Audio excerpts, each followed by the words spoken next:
A day in my life as a masipag na vlogger dito sa bansang Taiwan. Eme!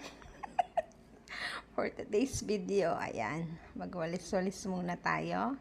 Siyempre, paminsan-minsan, magpanggap din tayong masipag. Wag puro hilata, kaya ka nananaba. Char. Ayan. O, diba? Kunwari, masipag din tayo pag may time. Galaw-galaw, para hindi pumanaw. Char. O, ayan. Tapos na. Ganun lang kabilis. Tapos, dilig-dilig naman tayo ng halaman. Sana all nadidiligan. Eme. Para tuloy gusto ko na lang maging halaman. Huy, ba't ganun? Ayan. For the dilig-dilig lang ang person. O, diba? Kunwari masipag. Yan lang yung everyday routine ko dito.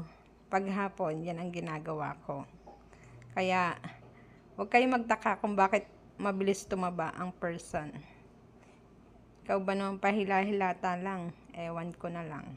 Ayan. Buhusan natin yung mga... O, tapos, ayan. Tapos na. Yan lang. Bye.